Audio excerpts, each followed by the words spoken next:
शौचालयाला निघालं तरी पोरं हातात मोबाईल घेऊन जाणार. एक बरोबर आहे ना, एका हातात मोबाईल दुसऱ्या हातात डबा. ते बसल्यावर रिंग वाजणार, काय करतो आता, काय करतो विचारल्यावर काय सांगायचं. त्याच्यात खेड्यापाड्यात बसायचं म्हणजे कुठंतरी बांधाच्या पलीकडं झुडपाच्या पलीकडं. याला आवाज येत नाही हे तीनदा उठून उभं राहणार, ला का रेंज नाही, थोडं मोठ्यानं बोल म्हणते. बरं शौचालयात सगळ्याला रेंज असते, पण स्वच्छतेची रेंज कधी आमच्या डोक्यात येणार आहे? कधी आम्ही या सगळ्या गोष्टींचा विचार करणार आहोत? आता तुम्हाला सांगतो, मला आता इथून घरी जायला 2-3 वाजत असतात रात्री. कोणती बायको 3 वाजता आनंदात दार उघडते? ती चिडूनच उघडत असते. तिने असं चिडून दार उघडलं ना, आपण फक्त असं 30 सेकंद तिच्याकडे राजेश खन्नासारखं बघायचं, म्हणायचं तू ये म्हणून चाललंय, नाहीतर आपलं काय खरं आहे का? ती बिचारी अख्ख्या गल्लीत सांगते 1 नंबर नवरा आहे म्हणते. काय लागतं आनंदात ठेवायला? ज्या घरातली स्त्री सुखी ते घर सुखी. भाऊबीजेच्या दिवशी, रक्षाबंधनच्या दिवशी भावाला एकच मागणं मागायचं. त्याला सांगायचं जेवढं आदर माझा करतो ना, तेवढाच आदर इतरांच्या बहिणीचा कर. म्हणजे कोणत्या बहिणीसाठी मोर्चे काढावे लागणार नाहीत, कॅन्डल मार्च काढावे लागणार नाहीत. एवढं जर तुम्ही केलं ना तरीसुद्धा खूप झालं. आज गणेश शिंदे आपल्याशी बोलायला आलेत. तरुण, तडफदार आणि असे वक्ते की जे बोलतात ते त्यांच्या जीवनात करण्यासाठी धडपडतात. सातत्याने उत्तम मार्गदर्शन करणं, तरुणाईला पुढे घेऊन जाणं. नगर जिल्ह्यातले आहेत. गणेशजी, मी तुमचं स्वागत करतो माझ्या गावात, माझ्या शाळेत, माझ्या मुलांबरोबर, माझ्या सगळ्या ज्येष्ठांबरोबर आज तुम्ही आलात, त्याचा आनंद व्यक्त करतो. अधिक वेळ आपला घेत नाही. मंचावरील सगळ्यांनाच नमस्कार करतो, आपल्याला नमस्कार करतो आणि जोरदार टाळ्यांनी स्वागत करतो गणेश शिंदे. आज या व्याख्यानमालेतून मी काय कुठले ज्ञानाचे डोस पाजायला आलेलो नाही किंवा असं वागा वगैरे असलं काही सांगायला आलेलं नाही आहे. पण ज्यावेळेस मी आलो आणि दीपस्तंभ फाउंडेशनचं काम पाहिलं त्यावेळेस मला असं वाटलं, जगाच्या नकाशामध्ये ना तुमची गाडी, घोडी, बंगला, बँक बॅलन्स असलं काही दिसत नाही. जगाच्या नकाशात दिसतं ते फक्त तुमचं काम. आत्तापर्यंत तुम्ही अनेक ठिकाणी साहेब व्याख्यानाला गेला. आत्ता तर कोण बनेगा करोडपतीमध्ये सगळ्यांनी पाहिलं. तुम्हाला कधी प्रश्न विचारला का हो कुठल्या संयोजकांनी की साहेब किती बॅलन्स आहे अकाउंटला? मला माझ्या आयुष्यात आजपर्यंत कधी कुठं व्याख्यानाला गेलं आणि कुणी विचारलं आहे पाकिटात किती पैसे आहेत किंवा अकाउंटला किती पैसे आहेत, असं कुणीच कुणाला विचारत नाही हो. आणि आता तर इथं कुणीतरी सांगितलं 83 वय, 60-65 ह्या वयात जर तुम्ही आलात तर 2च प्रश्न विचारले जातात. तुम्हाला कुणीही विचारत नाही तुमची प्रॉपर्टी किती आहे. 60 नंतर प्रत्येक आईवडिलांना सहसा 2च प्रश्न विचारले जातात जर कुठे भेटलात एकमेकांना तर. ठराविक वयानंतर पहिला प्रश्न विचारला जातो तब्येत कशी आहे, आणि दुसरा प्रश्न विचारला जातो मुलं काय करतात.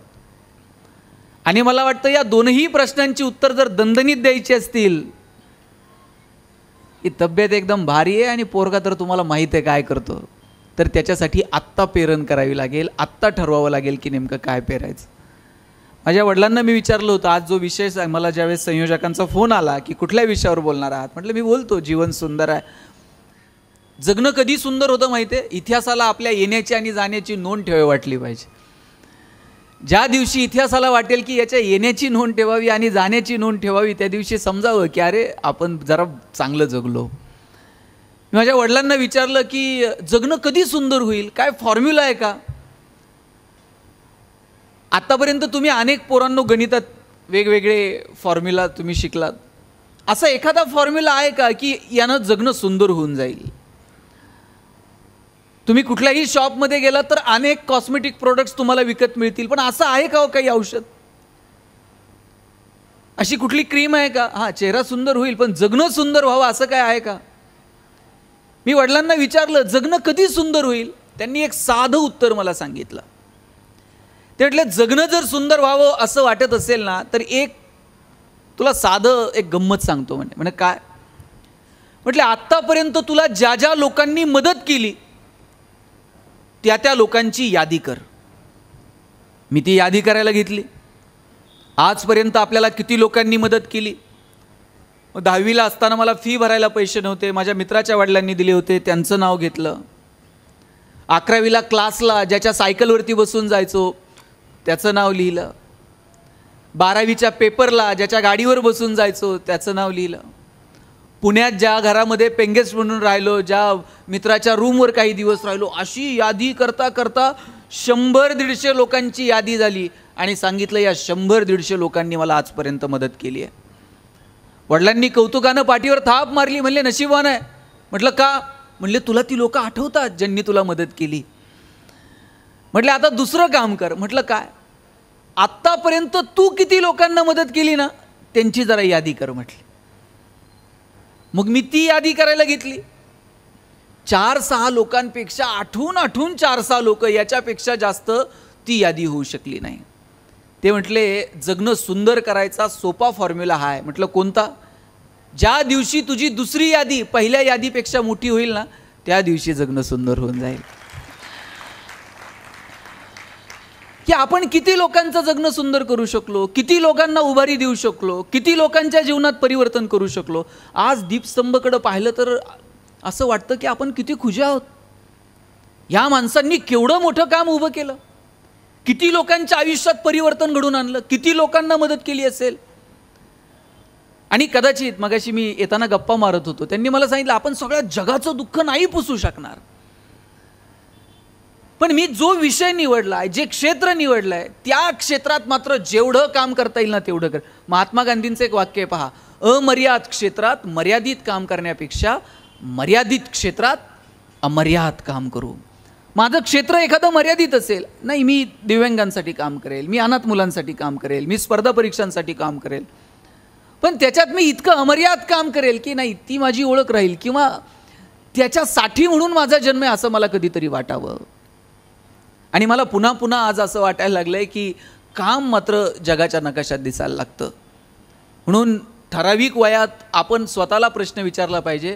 आज तुमच्या सहवासात आल्यानंतर तो प्रश्न राहून राहून मी स्वतःला विचारणार आहे की अरे काय आपण असं कोणतं काम करू शकलो की जी आपली ओळख ठरेल, काय दिसणार आहे जगाच्या नकाशात. म्हणजे मला नेहमी एक उदाहरण आठवतं. मी नगरजवळ एक छोटंसं गाव आहे, त्या गावात मी राहतो आणि आमच्याकडं एका माणसानं 2 कोटी रुपये खर्च करून बंगला बांधला होता. तर 2 कोटी रुपयाचा बंगला बांधला, सगळं गाव बघायला. तुम्ही पण पहा, आपण जर घर बांधलं तर मग ते वास्तुशांतीला सगळं गाव येते जेवायला, लोक येतात, कौतुक करतात. कोण विचारतं टाईल्स कुठून आणल्या, कोण म्हणतं कर्टन कुठून आणले. जसं जसं लोक विचारतात ना तसं तसं भारी वाटायला लागतं.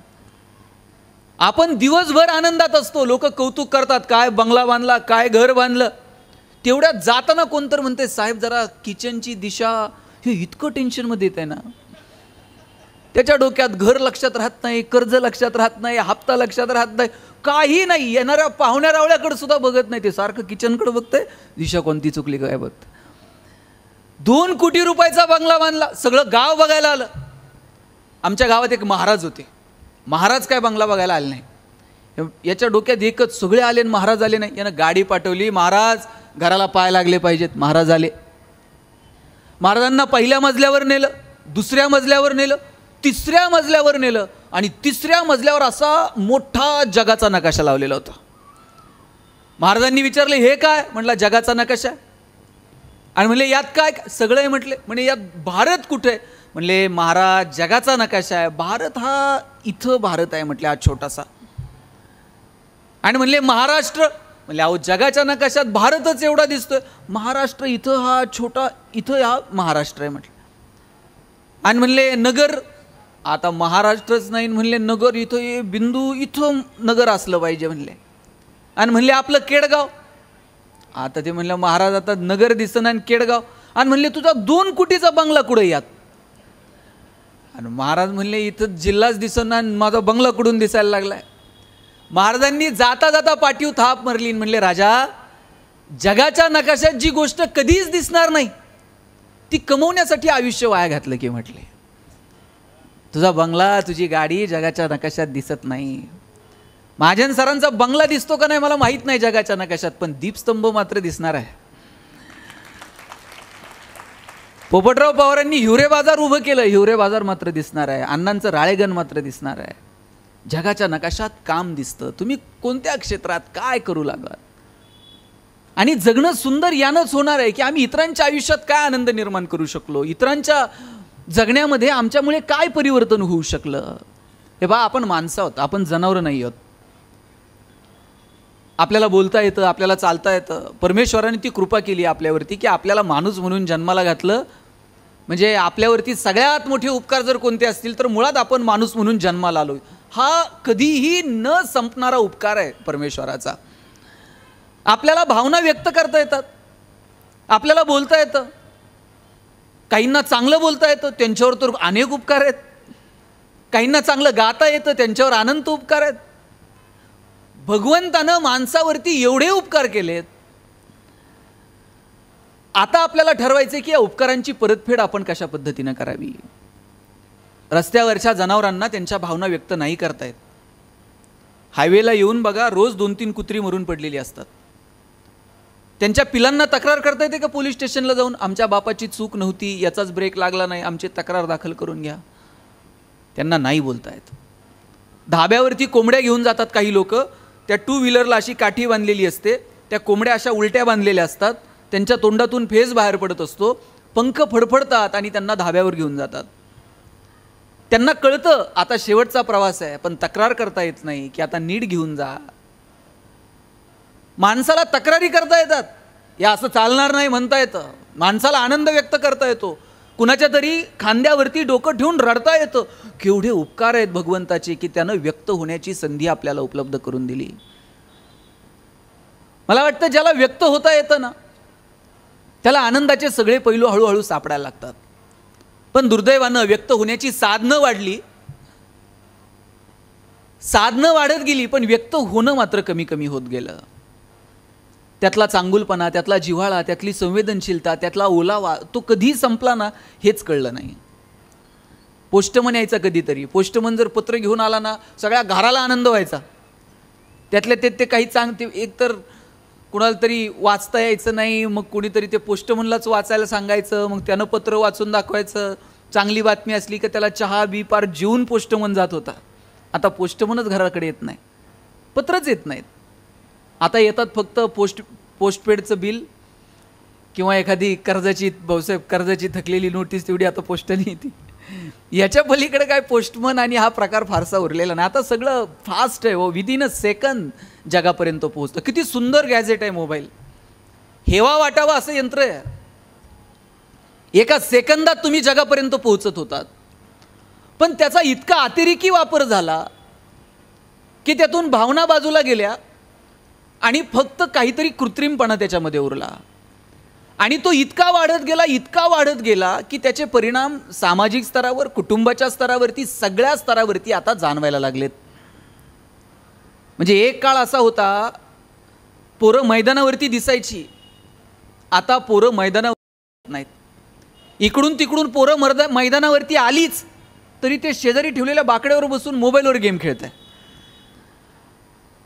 2-2, 2.5 वर्षाच्या पोरांच्या हातात मोबाईल दिले. बरं ते दिले तर दिलं, बाप इतकं कौतुकानं सांगतंय मला कळत नाही ते त्याला कळतंय म्हणतंय मोबाईलमधलं.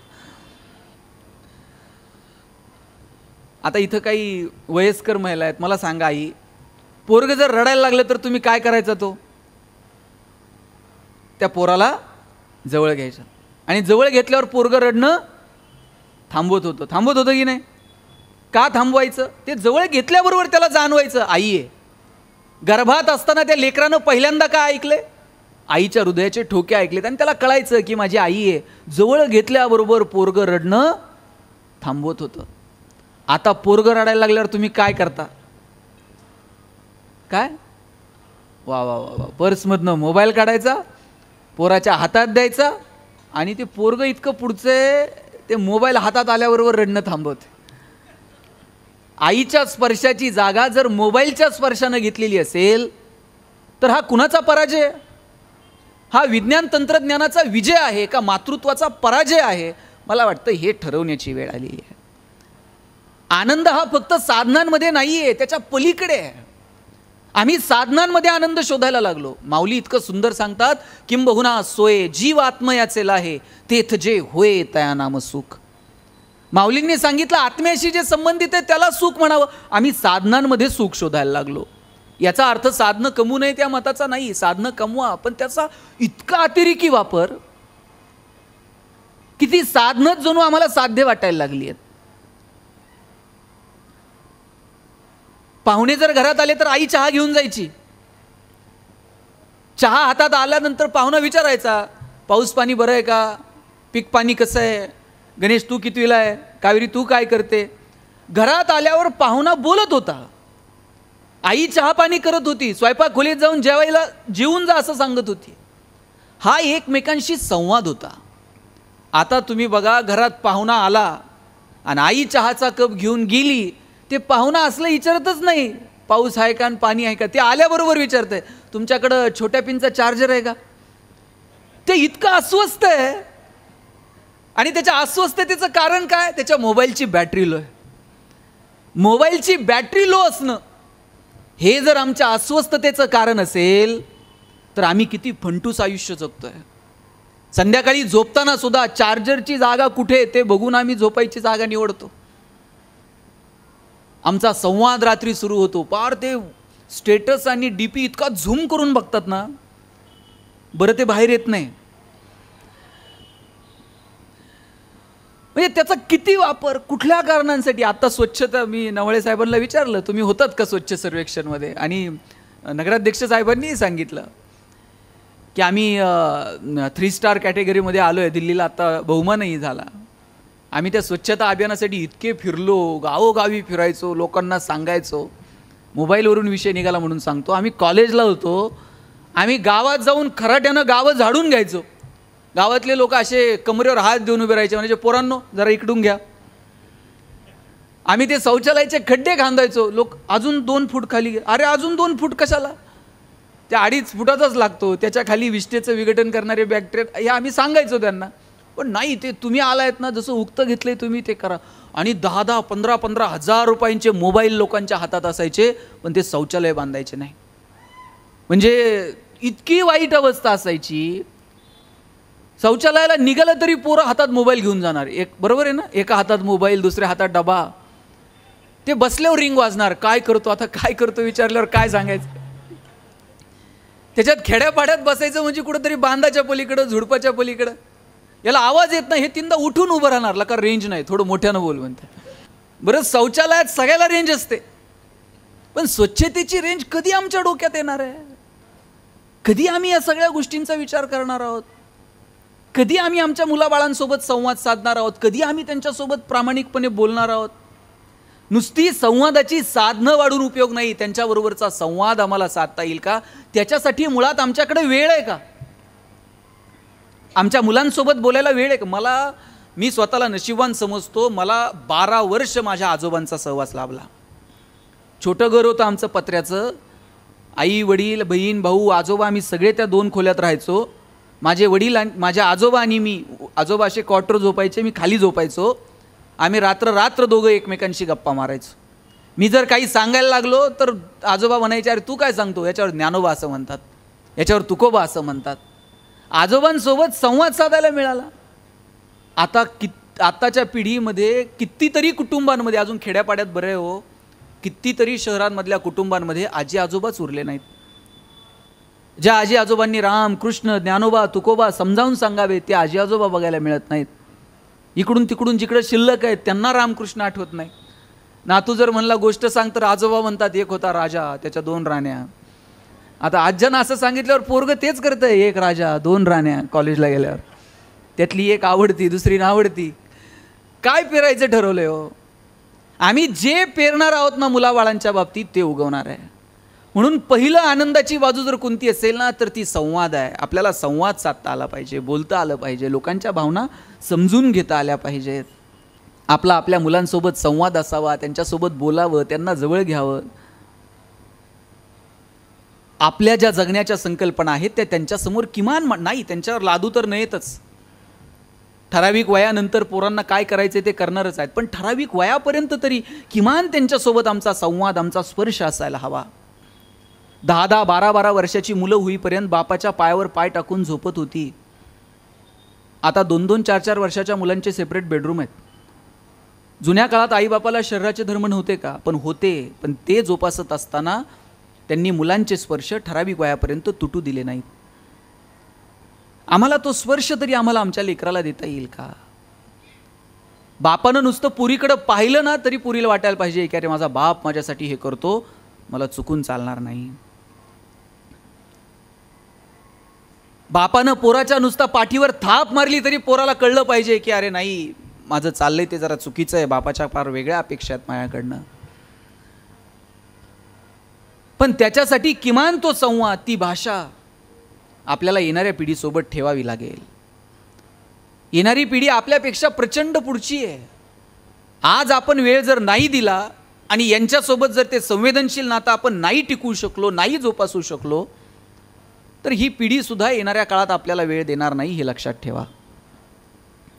दोघं नवरा बायको आयुष्यभर पैसे कमवत बसले, पण पोरांसाठी कधी वेळ दिला नाही. शेवटी दोनही पोरं डॉक्टर इंजिनियर झाली आणि परदेशात जाऊन सेटल झाली. आईबाप रोज फोन करायचे, तुम्ही तर भारतात या, नाहीतर आम्हाला तर घेऊन जा. पोरंही आली नाही, आईबापालाही नेलं नाही. एक दिवशी आई गेली, आई गेल्यावर बापानं फोन केला, जिवंत होती तोपर्यंत आला नाहीत, आज तुमची आई गेली, जमलं तर या. 2 मुलांपैकी एक मुलगा आला, आईला अग्नी दिला आणि लगेच परदेशात जायला निघाला. वडिलांनी विचारलं, राजा 8-10 दिवस थांब. ती होती तोपर्यंत जुने फोटो बघत दिवस काढले, आता घरात बोलायला माणूस उरलं नाही, जरा सवय लागेपर्यंत थांबशील. पोरानं बापाच्या हातात 50,000 रुपये टेकवले आणि सांगितलं, आईचा पेपरला फोटो द्या, भावपूर्ण श्रद्धांजली म्हणून आमच्या दोघांची नावं घाला, गावाला गोडधोड जीव घाला, पण 10 दिवस नाही थांबता यायचं. वडील म्हणले, तिनं 9 महिने पोटात वाढवलं. आई कधी म्हणली नाही, पोटाचं भाडं दे, टाळू भरली, तेलाचे पैसे दे. आम्ही तुमच्यासाठी कमवत बसलो रे, तुमच्यासाठी हिशोब मांडले नाही, तू हातात पैसे टेकून चालला. पोरगं म्हणलं, बाबा तुम्हाला आठवतं का, शाळेत पहिल्यांदा भाषण करणार होतो, तुम्हाला म्हटलं माझं भाषण ऐकायला या, तुम्ही 50 रुपयाची नोट हातात टेकवली, सांगितलं आज महत्त्वाची कामं आहेत, तू जा. शाळेत पहिल्यांदा गाणं म्हणणार होतो, म्हटलं बाबा 15 ऑगस्टला गाणं ऐकायला याल का, तुम्ही 100 रुपये हातात टेकवले, पण कधी माझ्यासोबत शाळेत आला नाहीत. बाबा ज्यावेळेस मला वाटलं तुमच्या हातात हात घालून फिरावं, त्यावेळेस तुमचा हात मिळाला नाही. ज्यावेळेस वाटलं तुमच्या खांद्यावर डोकं ठेवून रडावं, बाबा तुमचा खांदा मिळाला नाही. आता आमच्याकडं खूप पैसे आहेत, पण 10 दिवस एवढा वेळ नाही. वडील म्हटले, दोघांना फोन केलता, एकटाच आला, थोरला का आला नाही. पोरगं म्हटलं, दादाला म्हटलं होतं चल, आईला शेवटचं बघून येऊ. मग दादा म्हटला, मला महत्त्वाची कामं आहेत, आईच्या वेळेस तू जा, बाबांच्या वेळेस मी जाईल. आई वडिलांना सुद्धा दिवसांसाठी वाटून घेणारी मुलं जन्माला येतील, आणि याच्यासाठी साहेब आमची पिढी कारणीभूत नसेल, तुमच्या पिढीचा गाफीलपणा कारणीभूत असेल. आमच्यासाठी पैसे विषय कमवून ठेवायच्या फंदात अजिबात पडू नका. आमच्या मनगटात रग निर्माण करता येईल का कमवण्याची, आणि तेही चांगल्या मार्गानं. आमचे वडील सांगतात, वाईट मार्गानं मिळवलेले पैसे म्हणजे प्रेतावरची फुलं आहेत, हसूही देत नाहीत आणि रडूही देत नाहीत. 10 साखर कारखान्याचे शेअर्स घेता येतील, पण डॉक्टर सांगतील चमचावर पण खाऊ नका. दिवाण बनवून घ्याल झोपायला 10 लाखाचा, पण डॉक्टर सांगतील मनक्यात गॅप आहे, चटईवर झोपत चला. आम्ही कुठे घेऊन जाणार आहोत. एक दिवस असा येईल की तुम्हाला तुमची प्रगती समाधानाच्या पातळीवरती मोजावी लागेल. तुम्हाला मी साधं उदाहरण सांगतो. मी ज्यावेळेस कॉलेजला गेलो त्यावेळेस माझ्या सरांनी मला विचारलं, गणेश तुला MBA कशात करायचं. म्हटलं मला ह्युमन रिसोर्स मॅनेजमेंटमध्ये MBA करायचं. वर्गात ते प्रत्येकाला विचारायचे, कोण MBA कशात करणार. आमच्या वर्गात एक बोबडं बोलणारं पोरगं होतं. मुलांना तुमच्यासाठी सांगतो, तुम्हाला वाटतं मला बोलता येत नाही, मला हे करता येत, असले न्यूनगंड मनात ठेवायचे नाही. मी गरीब कुटुंबात जन्माला आलो, मला ह्या सुविधा नाहीत, असलं काही नसतं जगात.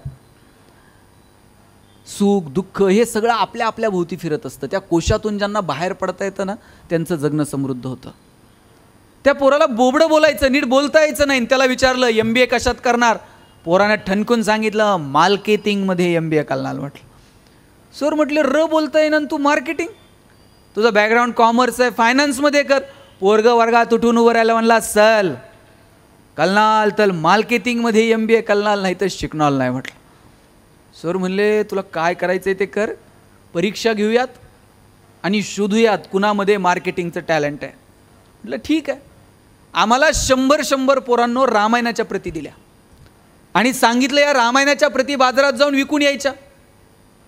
ज्याच्या सगळ्यात जास्त प्रती विकल्या जातील आपण समजूयात की त्याच्यामध्ये मार्केटिंगचं टॅलेंट आहे. म्हटलं ठीक आहे. आम्हाला वाटलं आम्ही बोलणारी पोरं अशा 100 प्रती विकून येऊ बाजारात. 8 दिवस बाजारात फिरलो. 9व्या दिवशी वर्गात आलो. सरांनी विचारलं, गणेश 100 पैकी किती प्रती गेल्या. म्हटलं 4. राहुल 8, संतोष 10.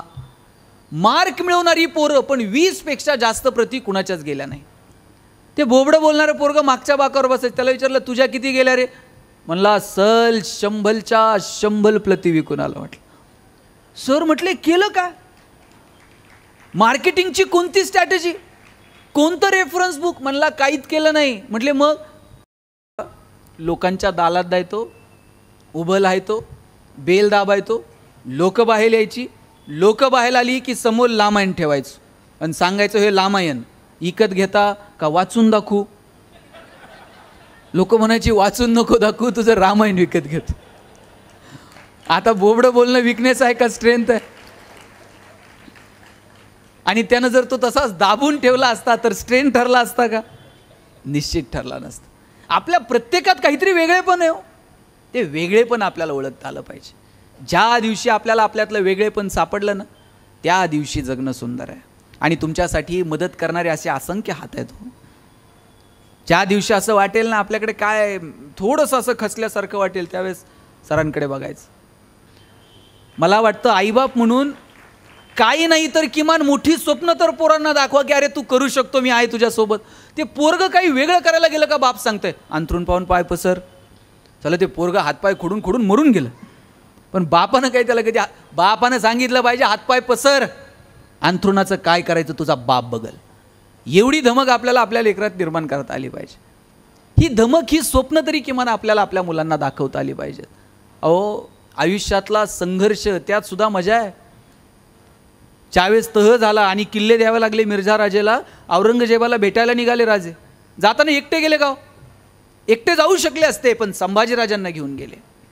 एखादा बाप म्हटला असता पोराला इकडं संकटात कुठं, पण शिवाजीराजे घेऊन गेले संभाजीराजांना. का?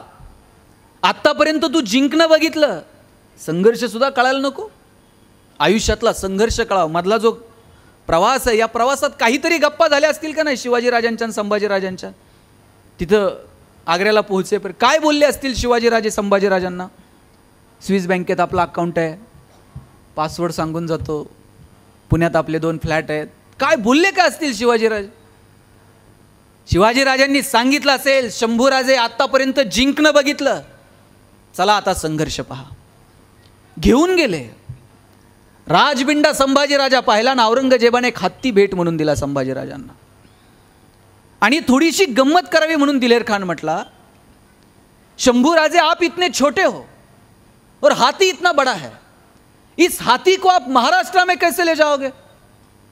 एवढा संभाजी राजा दिलेर खानाच्या डोळ्यात डोळे घालून सांगतोय तो जानवर है, बैठ कर जाएंगे, नहीं आया तो खींच कर ले जाएंगे, लेकिन हमारे आबा साहब ने जो आपको किले दिए हैं वो तो अभी महाराष्ट्र में है, उन्हें आप आगरा कैसे ले आओगे? एवढासा संभाजी राजा, पण माहीत होतं तहात दिलेत, गेल्यावर घेऊ की परत. आत्ता तहात दिलेत तुम्हाला, महाराष्ट्रात गेल्यावर परत घेऊ. अरे लढणं काय असतं पेट. अरे कोणत्याही संकटाच्या समोर आहे ना असं छाती काढून उभं राहता आलं पाहिजे. संकटाला सुद्धा वाटलं पाहिजे कुठून याच्या नादाला लागलो.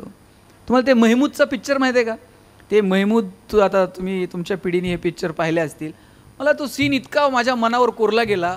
त्या महमूदच्या अशी छातीवर बंदूक ठेवली एका गुंडानं आणि त्याला विचारलं बोल तेरी आखरी ख्वाहिश काय. कसलं संकट आहे हे? छातीवर बंदूक ठेवून त्याला विचारलं बोल तेरी आखरी ख्वाहिश क्या है. महमूद म्हटलं आखरी ख्वाहिश तेरी बंदूक मुझे दे दे म्हटलं. अरे कसलं भन्नाट आहे. असं संकटाच्या सुद्धा डोळ्यात डोळे घालून मिश्किलपणे कधीतरी बघता आलं पाहिजे. संकट सगळ्यांच्या वाट्याला आहेत, त्यातले गमतीचे प्रसंग शोधा. हे आयुष्य परत नाही. आणि देव किती सुंदर वागलाय हो तुमच्या माझ्यासोबत. जन्म लेण्याची बातमी 9 महिने आधी सांगताय. कोणतरी येणार आहे, तयारीला लागा, कुणीतरी येणार आहे, कुणीतरी येणार आहे. 9 महिने आधी संकेत येतात की जन्माला येणार आहे. जायचं 2 मिनिट पण आधी सांगत नाही. आणि जायचा जर मेल आधी पाठवला असताना देवानं आटपून घ्या, लोक मेल आल्याबरोबर गेली असती. अरे काय म्हणले असते. काल एक जणाला विचारलं, ते ससा कासवाची गोष्ट माहिती आहे का पुरींनो तुम्हाला? ससा कासवाच्या गोष्टीत कोण जिंकलं? कासव जिंकलं.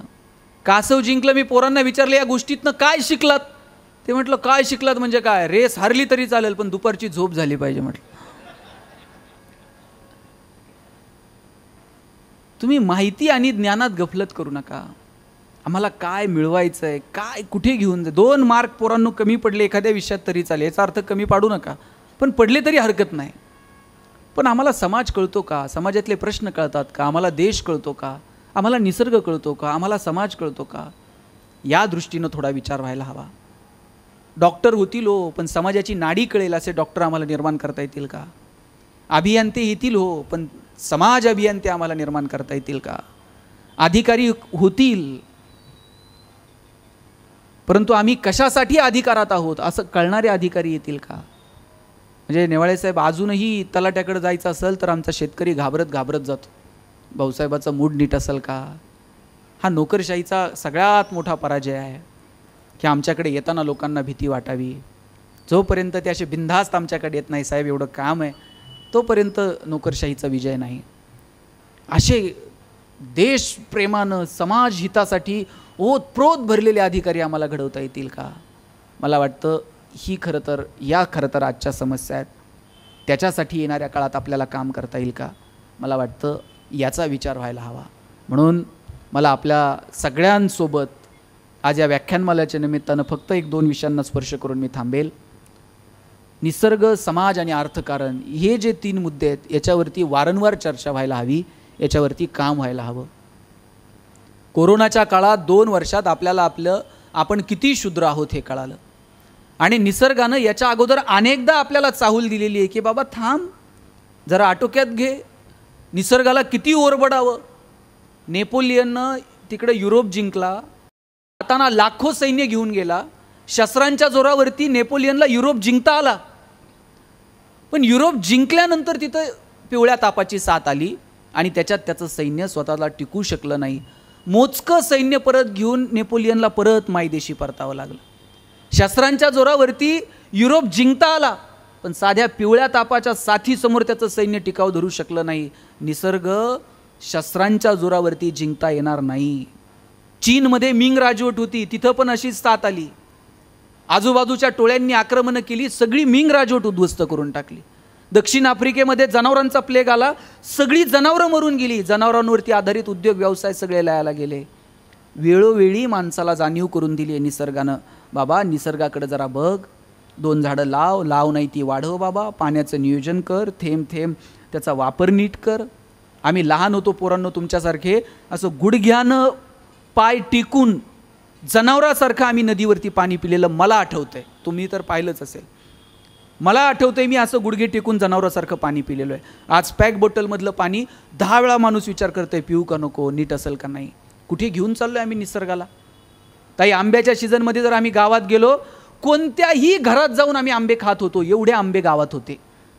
आता बांधावर आंब्याचं झाड सापडत नाही. आंबे कसे पिकवले ते आम्हाला माहीत नाही.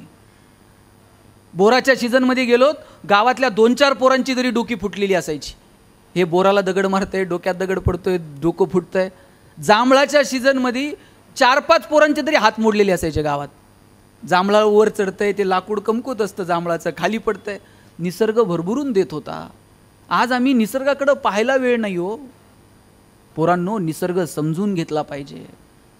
ज्ञानोबा तुकोबांना निसर्ग कळाला, तो आजही आम्हाला का कळाला नाही. समाज व्यवस्था आजही आम्ही एकमेकांना जातीच्या धर्माच्या चष्म्यातनं पाहायला लागलो. या सगळ्यांच्या पलीकडे जाऊन माणूस म्हणून जगता येईल का. आणि त्याच्यानंतर जर काय असेल तर ते अर्थकारण. पोरींनो स्वतःच्या पायावर उभं राहा. 2 रुपये कमवायची ताकद तुमच्यामध्ये असली पाहिजे. उद्या काहीतरी उद्योगात जाल, व्यवसायात जाल, 2-4 हजार कर्मचारी तुमच्या कंपनीत कामाला असतील. असं ज्या वेळेस मस्तपैकी गाडीवर गाडीत याल ना, ते सॅल्यूट मारते बघा गेटवरचा. आणि मग एखाद दिवशी येताना तुम्ही तुमच्या आईला घेऊन यायचं. ते गेटवरचं असं सॅल्यूट मारताना काय आनंद असेल तुमच्या आईच्या चेहऱ्यावर, मला खरं सांगा. मग का बरं आपण आपल्या आयुष्यात कष्ट करू नयेत, का आपण मोठं होऊ नयेत. आणि पोरांनो तुम्ही सुद्धा लक्षात ठेवा, तुमच्यापेक्षा प्रत्येक क्षेत्रात आज पोरी पुढे आहेत. तुम्हाला राग आला का. राग अजिबात येऊन देऊ नका. पोरी किती हुशार असल्या तरी शेवटी तुम्हालाच मिळणार आहेत. फक्त आत्तापर्यंत चॉईस तुमच्याकडे होता, इथून पुढे तुमच्याकडे असणार आहे. म्हणजे अशा ह्या एकमेकीला फोन करतील, हे चल जरा पुण्याला जाऊन येऊ. मग पुढची मुलगी विचारेल पुण्याला काय, ते मुलाचे वडील 10 दिवस झाले फोन करतायत, मुलगा बघून जा, मला वेळ नाही, चल येते का जरा मुलगा बघून. मग या 4-5 जणी गाडी काढणार, मुलगा बघायला जाणार. पोराचा भाऊ दारात कुठंतरी रांगोळी काढत असणार.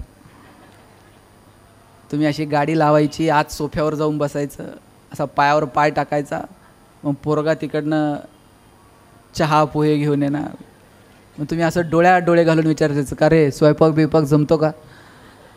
पोरींनी होकार दिला तरच आपली लग्न होतील. लक्ष, आता आमची झाली. खरं तर मुलगा मुलगी असा कोणताही भेदभाव न करता आपल्या मुलींना शिकवा. घराचं घरपण जर कशात आहे ना, या लहान बाळांमध्ये, या लेकरांमध्ये, या पोरींमध्ये लक्षात ठेवा. ज्या घरातली स्त्री सुखी ना पोरांनो, ते घर सुखी. मग ती तुमची आई असेल, तुमची बहीण असेल, तुमची पत्नी असेल, घरातली स्त्री आनंदात असली पाहिजे, ती सुखी असली पाहिजे. आणि हे इतके भोळे आहेत ना, यांना काय लागत नाही सुखात ठेवायला. यांना काय तुम्ही रोज चेक दिला पाहिजे असं काय नाही. हे काही विचारत, फक्त कधीतरी त्यांच्या कष्टाचं, त्यांच्या प्रेमाचं कधीतरी कौतुक केलं. आता तुम्हाला सांगतो, मला आता इथून घरी जायला 2-3 वाजत असतात रात्री. कोणती बायको 3 वाजता आनंदात दार उघडते? ती चिडूनच उघडत असते. तिने असं चिडून दार उघडलं ना, आपण फक्त असं 30 सेकंद तिच्याकडे राजेश खन्नासारखं बघायचं, म्हणायचं तू ये म्हणून चाललंय, नाहीतर आपलं काय खरं आहे का. ती बिचारी अख्ख्या गल्लीत सांगते 1 नंबर नवरा आहे म्हणते. काय लागतं आनंदात ठेवायला. ज्या घरातली स्त्री सुखी ते घर सुखी. आणि पोरींनो, ते राखी पौर्णिमेला भाऊ गिफ्ट देतो की नाही तुम्हाला? काय देतो? कॅडबरी सेलिब्रेशन, अजून काय असलं काहीतरी देते ते तुम्हाला. त्याला म्हणायचं हे ठेव बाजूला, मला एक शब्द दे म्हणायचं. भाऊबीजेच्या दिवशी, रक्षाबंधनच्या दिवशी भावाला एकच मागणं मागायचं. त्याला सांगायचं जेवढं आदर माझा करतो ना, तेवढाच आदर इतरांच्या बहिणीचा कर. म्हणजे कोणत्या बहिणीसाठी मोर्चे काढावे लागणार नाहीत, कॅन्डल मार्च काढावे लागणार नाहीत. एवढं जर तुम्ही केलं ना तरीसुद्धा खूप झालं. आणि म्हणून जाताना हा संदेश देईल की पोरींना शिकवा. या जगाची निर्मिती, ह्या निसर्ग हा तुमच्यापासून आहे हो. आई म्हणून तुमच्याकडे पाहिलं जातं, बहीण म्हणून. अहो, ज्ञानोबा ताटी लावून बसले होते. ज्ञानोबांना ताटी उघडा कुणी सांगावं? कोणात एवढं धाडस आहे की ज्ञानोबांना जाऊन म्हणायचं ताटी उघडा? एवढी एवढीशी मुक्ताई पुढे गेली, म्हणाली चिंता क्रोध मागे सारा, ताटी उघडा ज्ञानेश्वरा. एवढ्याशा मुक्ताईना हाक दिली, म्हणून ज्ञानोबांनी ताटी उघडली, आणि म्हणून ज्ञानेश्वरी तुमच्या माझ्या समोर आहे. 1400 वर्ष जगले चांगदेव महाराज.